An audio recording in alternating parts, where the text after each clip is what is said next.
Oi gente, tudo bom? Meu nome é Rafa, sou professora de Sociologia do Vestibular do Cidadão e hoje eu falo sobre cultura, movimentos culturais de juventude brasileiros, sobre o conceito de patrimônio cultural e também sobre a escola de Frankfurt. A gente vai tentar fazer um resumão, né, um assunto grande e complexo, mas que eu amo de paixão dar. Eu geralmente levo o violão pra sala de aula e tudo mais. Eu pelo menos queria que fosse uma live, porque a gente poderia conversar, né? Mas aí eu vou deixar algumas reflexões pra vocês nessa aula. Eu coloquei até minha camisa aqui de Paulo Freire pra falar sobre isso. Então, a primeira coisa que eu queria provocar é justamente o pensamento de que vocês pensem, né? O pensamento que vocês pensem, porque que nos une, né? Enquanto indivíduos isolados, com nossas próprias subjetividades e peculiaridades, idiosincrasias, enfim. Enquanto brasileiros ou nordestinos ou, sei lá, recifenses, para quem for de Recife, no caso. Porque existe um elemento, né? Para além da jurisdição que nos rege, né, do direito, enfim, do ordenamento jurídico, existe um elemento que provoca essa liga, que é, no caso, a linguagem, os costumes, os valores compartilhados, eventualmente, né, as matrizes religiosas, que ainda que diversas, existe uma certa semelhança e uma quantidade significativa de pessoas que as seguem. Enfim, né, esse conjunto de coisas, de patrimônios, de coisas que a gente dá valor, que a gente chama, então, de cultura, né? Então, eu até escrevi aqui, eu vou ler, porque eu achei muito boa essa minha escrita, que a cultura é o conjunto vivo de relações sociais e patrimônios simbólicos, historicamente compartilhados, que estabelece a comunhão de determinados valores entre os membros da sociedade. Então, vejam que interessante, né? Justamente isso que é compartilhado e que nos provoca, portanto, essa liga. E aí, juntamente do conceito de cultura, é interessante falar sobre o conceito de identidade cultural, né? Porque, aparentemente, a ideia de identidade, que é essencialmente individual, né? Algo que distingue de uma multidão de pessoas, de uma massa amorfa, ela pareceria o inverso da cultura, que é justamente esse elemento que une todo mundo pelo que há de comum, né? Mas a identidade cultural, portanto, é esse que de individualidade, de unicidade no conjunto da comunhão, né? Então, em outras palavras, é o que vai diferir, por exemplo, sulistas de nordestinos, ainda que brasileiros, né? Ainda que exista uma nação, uma cultura que de certa forma é compartilhada, como por exemplo é o caso da língua, né, que é um elemento cultural, nordestinos são diferentes de sulistas, porque existem elementos específicos da cultura de cada povo que vai distinguir. Ou mesmo dentro, né, de uma mesmo conjunto, né, de um estado, por exemplo, Pernambuco, existem culturas que são diferentes entre o sertão e o centro, né, e a capital, no caso. Então, a identidade cultural é essa diferenciação no meio de um conjunto, né? É uma identidade, uma unicidade de um certo povo, de um certo grupo, de uma certa aldeia, de um certo território, enfim, de uma certa galera, né? Enfim, um conjunto de pessoas no geral.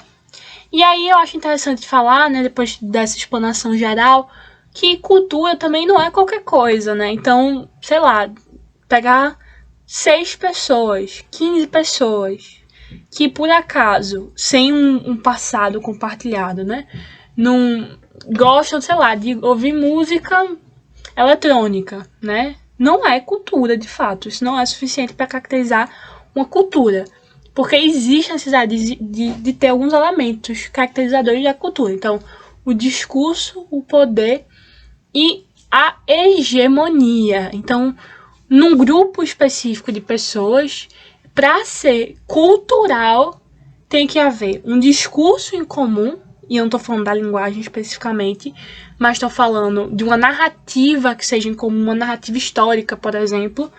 Tem que existir um elemento de poder, né? Ou seja, aquele elemento cultural, ele tem que ter, de fato, uma potencialidade, né, um poder sobre aquelas pessoas, e tem que ser hegemônico, porque a maioria daquelas pessoas tem que, de fato, compartilhar disso, acreditar nisso, enfim, reproduzir esses valores, esses patrimônios, etc.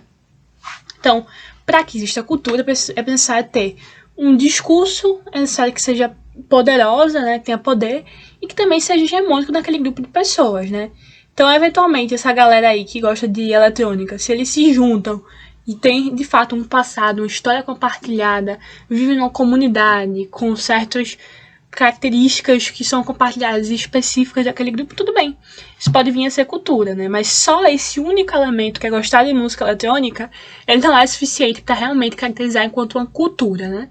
E aí a gente sempre fala sobre movimentos culturais e movimentos contraculturais, né?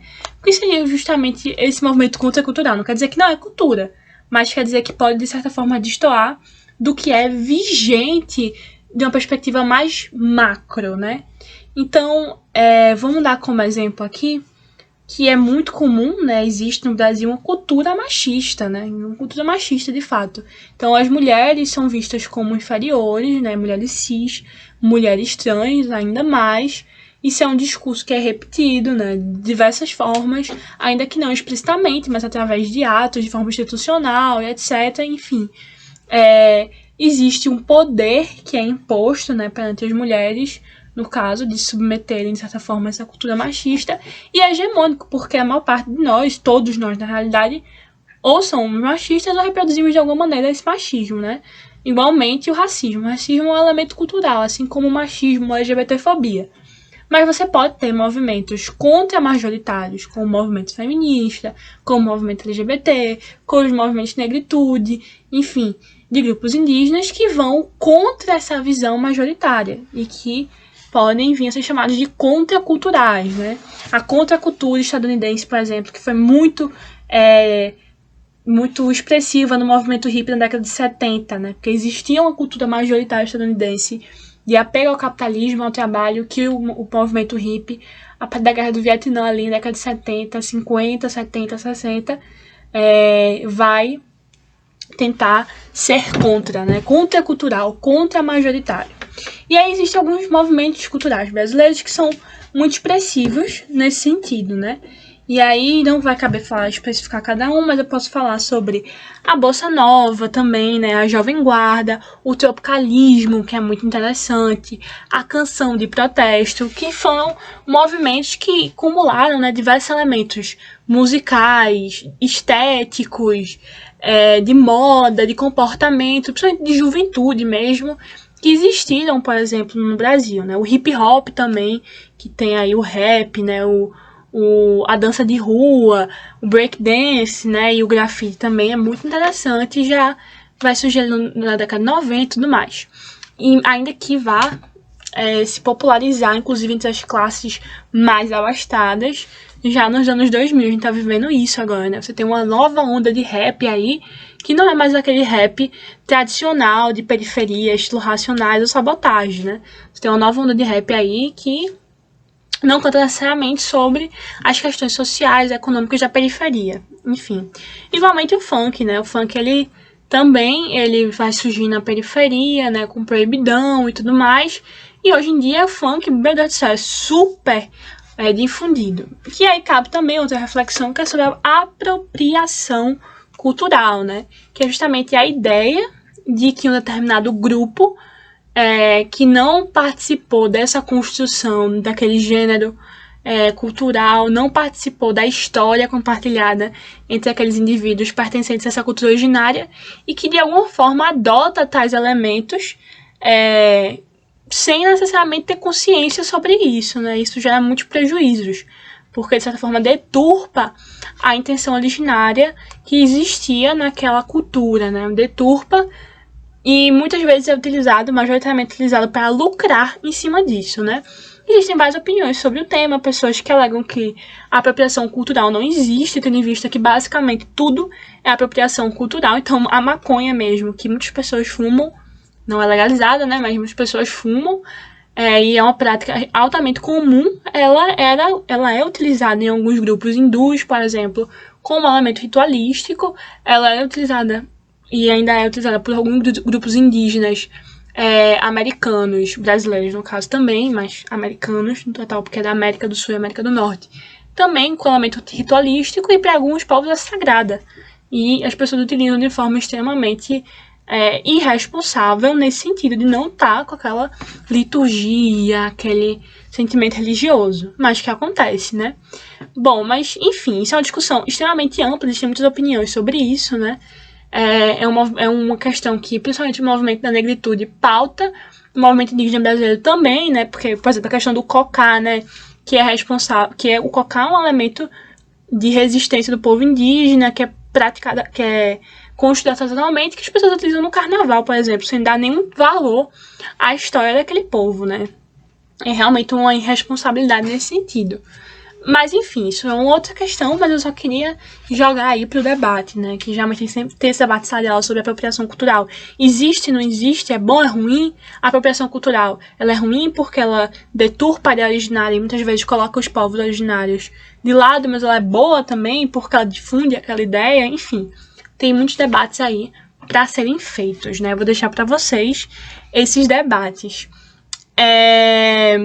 E aí a gente cai para outro tema, que é o do patrimônio cultural, né? O patrimônio cultural, ele está previsto na Constituição, no artigo 216, que eu vou colocar aí no slide, né? Que ele vai dizer justamente o que é patrimônio cultural, né? Então, o patrimônio cultural, que é justamente aquele elemento da cultura que se tem uma obrigação constitucional de preservar, né? Que os estados, o município, o Distrito Federal e a União tem de preservar através de políticas públicas, né, diversas. A administração pública deve proceder com essas políticas públicas para preservar esses elementos culturais. Então, através do processo de tombamento, né, que pode ser feito pelo município, inclusive, o tombamento, tá, gente?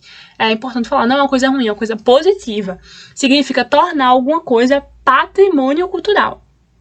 E por isso vai receber uma proteção diferenciada. Então, o centro do Recife mesmo, o Recife Antigo especificamente, ele ia receber um grande tombamento, ia ser considerado patrimônio, mas aquelas torres gêmeas que foram construídas descaracterizaram, né? Mas ainda assim você tem prédios que foram tombados no Recife Antigo, né? Tendo em vista a arquitetura, a história, enfim. O Cais José Estelita, que foi demolido, né, para dar lugar à construção de prédios do consórcio Novo Recife, ele era um patrimônio cultural, né? Existia toda uma história por trás ali daquele lugar que simplesmente foi desrespeitada, né? Enfim, muitos debates sobre esse tema. E aí, o IPHAN, ele é responsável também, né? É o Instituto do Patrimônio Histórico e Artístico Nacional. Ele é responsável também, né, pelo tombamento, pela preservação, pela proteção dos patrimônios culturais, porque os patrimônios culturais, eles são uma espécie... A proteção aos patrimônios culturais, bem como o acesso a esses patrimônios, etc., são uma espécie de direito fundamental, né? Então, a Constituição, em diversos artigos, né? José Afonso, ele fala que tem cerca de 9 artigos na Constituição que falam dos patrimônios culturais, né? Como direitos fundamentais mesmo, né, expressos na Constituição de forma indireta no artigo 5º, que é o responsável por elencar os direitos fundamentais, mas de forma direta em outros artigos também, né. Então, os bens culturais, ou melhor, os direitos culturais, que é o acesso, né, a esse patrimônio, a proteção, a preservação, políticas públicas de incentivo à cultura, etc., tem status constitucional, né? A Constituição de 1988, né, a Constituição Cidadã, é uma espécie de, segundo José Afonso, de ordenação constitucional cultural. Enfim. E aí é muito importante a gente atentar para isso, porque basicamente o tema da cultura ele não é muito visualizado, né? Quando teve a redação do Enem sobre cinema, muitas pessoas acharam idiota, né? Mas a questão do cinema é muito importante, porque o cinema é cultura, né? O cinema é muito importante para a preservação da identidade nacional, da identidade local, inclusive. Cinemas como São Luís, em Recife, que é um cinema de rua, é muito importante. Não só pela arquitetura, mas pelos próprios filmes que passam. Então, se você incentiva a produção cinematográfica local, independente e tudo mais, você está dando realmente a possibilidade de democratização da cultura e do lazer também, que inclusive o lazer é um direito constitucional, tá, gente? Então é muito importante, inclusive porque tem pessoas que não têm condições de usufruir desse espaço que é tão importante, que é o cinema, por serem portadores de deficiência, ou melhor, serem pessoas com deficiência, e o Estado não liga, né? Então, por exemplo, as pessoas surdas, que não têm legenda, né? Então tem um movimento chamado Legenda Nacional, que fala justamente sobre a necessidade de colocar a legenda, ainda que nos filmes brasileiros, para que as pessoas surdas tenham acesso, né? Não só a legenda, mas assim, realmente a audiodescrição, pessoas cegas, né, também, que não conseguem ver, mas que tem direito a ter acesso a esse espaço, né, com um tradutor do lado, né, um intérprete, ou melhor, que possa, enfim, oferecer essa acessibilidade. Pessoas surdo-cegas também. Enfim, existem diversas pessoas, ou mesmo cadeirantes, né, que às vezes não tem realmente, tem cinemas que não tem essa estrutura, enfim. Então é importante pensar nesse tema de uma forma bastante ampla. E aí, pensando sobre o patrimônio cultural ainda, né, exemplos de patrimônio cultural é o próprio queijo de Minas, né, também as esculturas de O Mestre Vitalino, lá em Caruaru, etc., são exemplos de patrimônio cultural. E são bem diferentes, né? Aí você vai pensar, meu Deus, como é que um queijo pode ser patrimônio cultural, né? O queijo tem validade, né? Ele apodrece. Como é que é essa questão? Tem uma geladeira especial lá no IFAM, na sede do IFAM, que guarda um queijo? Claro que não, né? O patrimônio cultural, ele é dividido em alguns tipos. Então, pode ter um patrimônio cultural material, ou um patrimônio cultural imaterial, né?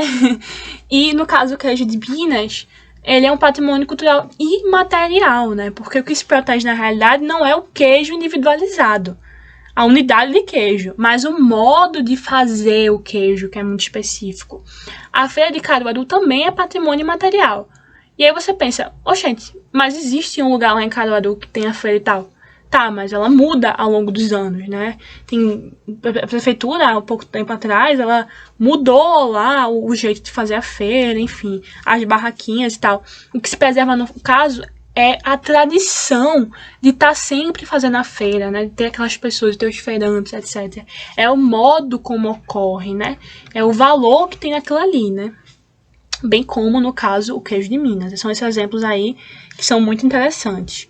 E aí o patrimônio cultural material já é de fato aquela coisa que é palpável aos sentidos. Você pode ver, você pode tocar, ele é individualizável, né? E pode ser, inclusive, um conjunto arquitetônico, uma paisagem, ou mesmo um acervo histórico, esculturas, essas coisas todas, né? Então, eu até peguei aqui a cidade de Ouro Preto, em Minas Gerais, ela é patrimônio cultural e material, não é? Então, é uma cidade, como é que pode ser patrimônio, né? Mas olha, ela tá lá, preservada, os prédios são preservados. Para você mexer ali, meu filho, é uma questão toda, né? Tem que ter licitação, tem que contratar um arquiteto específico, enfim, porque é tombado. E essa é uma forma de proteção mesmo daquela identidade. Enfim, então isso é muito importante, né? Essas questões de modo artesanal, de fazer alguma coisa. Quando você vê que tem um quê de artesanato, um modo de fazer, é muito importante, você já sabe que é patrimônio imaterial. Quando é realmente uma coisa individualizável, possível de ser palpada pelos sentidos, pelo tato, pelo olho, pela visão, né, e tudo mais, que você consegue pegar como um conjunto de obras artísticas, um conjunto de livros, uma paisagem, né, uma praia que está lá preservada, uma cidade que tem esse tombamento, você sabe que é material, ok, gente? E saindo já desse tema de patrimônio cultural, etc., de cultura, é muito importante falar sobre a Escola de Frankfurt, que é uma crítica à cultura, né, de vertente marxista, tem várias críticas a essa localização, né, enfim, porque realmente é uma crítica mais diferenciada da obra marxiana, especificamente, mas é muito interessante a gente saber, né? Obviamente eu vou falar de forma muito vulgar, de forma simples, porque de fato é muito, muito, muito profundo, né? Muito mais coisas do que eu vou falar. Mas um bom livro para poder entender sobre isso é o de Leandro Condé, que é a Introdução ao Fascismo, disponibilizado pela Expressão Popular, né? Até em PDF, vou mandar para vocês. E esse livro, ele tem uma parte, né? Ele vai discorrer sobre o que é o fascismo, né? Como ele surge na França, fica mais conhecido como Mussolini na Itália, mas também ocorre na Espanha, Portugal, Franco, enfim.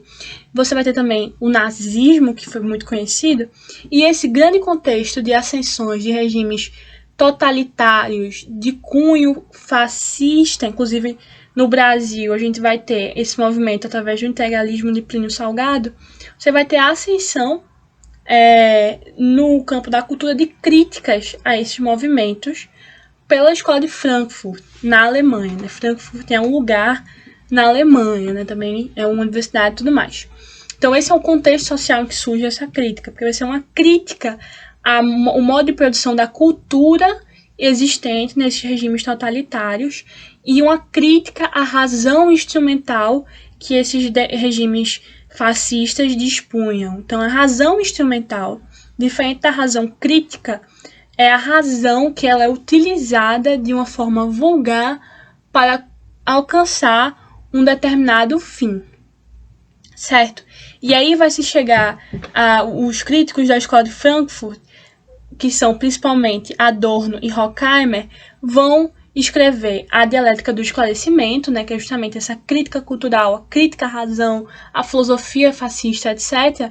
E vão falar que a razão humana ela está podre, certo? E que o esclarecimento ele é totalitário, e vão também atribuir, né, a esses regimes fascistas a influência do filósofo Nietzsche, certo? Que vai se utilizar dessa razão técnica, instrumental, que não é uma razão crítica, mas uma razão eminentemente técnica, né? Você vai utilizar de uma técnica, de uma ciência, de uma pseudociência, para aprisionar, para matar, para destruir outros povos e culturas, né?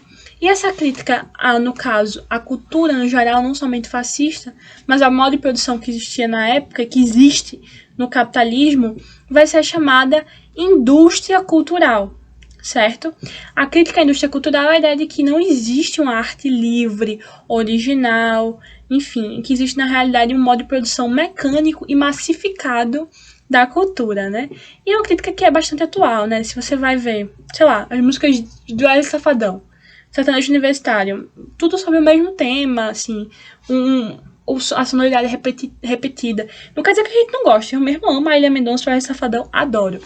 Mas, de fato, você pode fazer uma crítica, né? Como é que esses gêneros musicais, ou funk e ostentação também, por exemplo, ou, enfim, certas vertentes de MPB, enfim, se não se restringe apenas a esses estilos musicais, a música no geral, né? Ela pode ser fruto de uma sociabilidade, né? De uma sociabilidade capitalista, né? Então, massificada, mecânica, que não faz uma crítica ao sistema, que não provoca reflexões, mas muito pelo contrário, apenas reproduz o modo de produção, né? Reproduz a vida social capitalista. Então, sei lá, você tem músicas que fazem grande apologia à noção de ostentação, de dinheiro como um meio de ser feliz, né? Beber, cachaça, mulher, que é típico de uma sociabilidade capitalista, bastante característica do nosso tempo. Então, essa seria a famosa indústria cultural, né, que padroniza o conteúdo, né, de suas produções e que faz um divórcio entre o artista e a arte, que visa apenas o dinheiro e a perpetuação de um modo de produção de sistema capitalista, porque na realidade é fruto desse próprio modo de produção. Existe, portanto, uma ideia de indústria cultural, de cultura de massa, etc. E o próprio cinema hollywoodiano seria um exemplo trazido pelo Adorno e pelo Horkheimer, né? E aí a dica de leitura para vocês é o texto, que é um texto pequeno, de Walter Benjamin, A Obra de Arte na Era da Sua Reprodutibilidade Técnica. Certo, gente? E para a libertação disso, só o fim do capitalismo e a razão crítica, que realmente desvenda e desnuda esses processos. Beijinho, espero que vocês tenham gostado dessa aula e até mais.